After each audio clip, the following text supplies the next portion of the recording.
गांव ऊ नूरपुर की सरसब्ज वादियों में जिंदगी सादगी मोहब्बत और खुलूस से भरपूर थी। यहाँ हर कोई दूसरे की खुशी को अपनी खुशी और दूसरे के दुख को अपना दुख समझता था, सिवाय एक शख्स के। कलीमदाद ऊ कलीमदाद गांव के मुअज़्ज़ज़ ख़ानदान से ताल्लुक़ रखता था।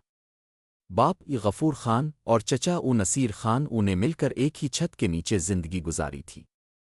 दोनों भाइयों की आपस में मोहब्बत की मिसाल दी जाती थी। लेकिन वक्त के साथ जब औलाद बड़ी हुई, ज़मीन की बंदरबांट का वक्त आया, तो दिल भी बटने लगे। कलीमदाद को लगा कि इसके चचा ने ज़मीन की तकसीम में बेइंसाफ़ी की है। इसने दिल में रंजिश रख ली और रफ्ता रफ्ता चचा के घर वालों से ताल्लुक़ तोड़ लिया। हता कि अगर गिल्ली में उनका आमना सामना हो जाता तो कलीमदाद मुंह मोड़कर चल देता। दूसरी तरफ नसीर खान का बेटा राशिद बार बार कलीमदाद से रिश्ता जोड़ने की कोशिश करता, लेकिन हर बार नाकामी इसका मुकद्दर बुनती। राशिद की माँ अक्सर कहा करती, बेटा, रिश्तादार वही होते हैं जो रंजिश के बावजूद रिश्ता निभाएं। सिला रहमी का फल अल्लाह खुद देता है। राशिद ये बात दिल से मानता था, इसीलिए वो कलीमदाद की हर सख्त बात को खामोशी से सह जाता। एक दिन अचानक गांव के कच्चे रास्ते पर एक अजनबी कार आकर रुकी।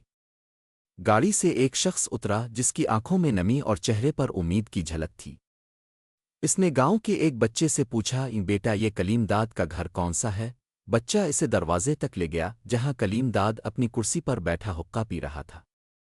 अजनबी जब कलीमदाद के दरवाजे पर पहुंचा तो इसने इदब से सलाम किया, अस्सलाम अलैकुम जनाब कलीमदाद साहिब। कलीमदाद ने सलाम का जवाब तो दिया, मगर सवालिया नज़रों से इस अजनबी को देखा। जी, मैं कलीमदाद हूँ। आप कौन?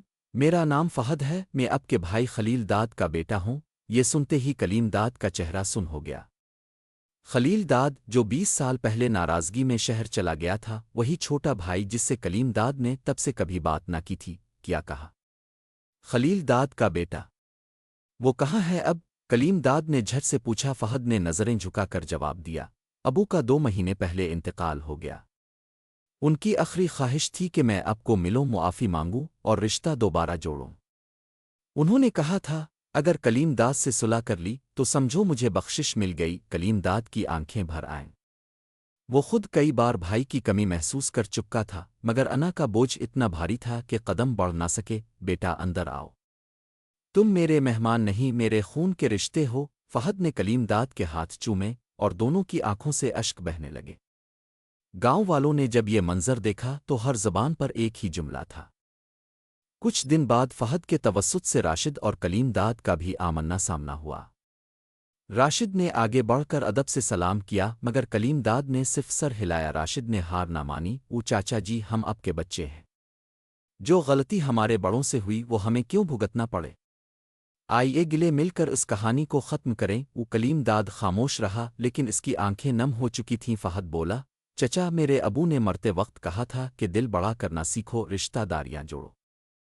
अगर आप और राशिद भाई साथ बैठ जाएं तो शायद वो सुकून आ जाए जो सालों से हम सबसे छन चुका है। कलीमदाद ने एक गहरी सांस ली और कहा, ठीक है, कल मेरे घर सब आएं।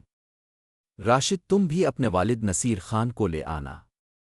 मैं चाहता हूं कि सब मेरे दस्तरखान पर बैठें जैसे हम बचपन में बैठा करते थे। ये खबर जंगल में आग की तरह फैली।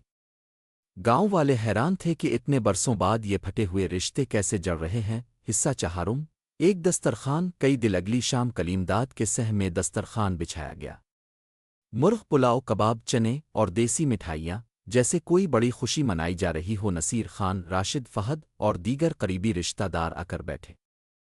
कलीमदाद ने सबको खुश दिल्ली से खुश आमदीद कहा। आज दिल का बोझ हल्का करना चाहता हूँ। खलीलदाद, नसीर खान और मैं एक ही माँ के बेटे थे। हमने एक ही थाल से खाया, एक ही छत के नीचे सोए। जो नफरत बीच में आई वो दुनियावी लालच थी जिसने हमें बरसों के लिए जुदा किया। वो नसीर खान की आंखों में आंसू थे। भाई, अगर मेरे किसी अमल से तुम्हें दुख पहुंचा हो तो मुआफ कर दो। हम सब बुढ़ापे की दहलीज पर हैं।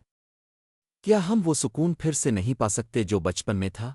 कलीमदाद ने बढ़कर अपने भाई को गले लगा लिया। सहन में मौजूद सब लोगों की आंखें भीग गईं। ये सिर्फ एक सुलाना थी, ये सिला रहमी की फतह थी। चंद हफ्ते बाद गांव में बारिशें हुईं जो बरसों से नहीं हो रही थीं। कलीमदाद का खेत, जो 2 साल से बंजर पड़ा था, सबसे ज्यादा सरसब्ज हो गया। آم کا وہ درخت جو پھل نہیں دیتا تھا اچانک پھلوں سے لد گیا۔ کلیم داد نے مسجد کے امام صاحب سے پوچھا، وہ مولوی صاحب یہ اچانک رحمتیں کیسے؟ امام صاحب مسکرائے، اللہ تعالیٰ کی رحمت ان گھروں پر نازل ہوتی ہے جہاں صلہ رحمی ہوتی ہے۔ حدیث ہے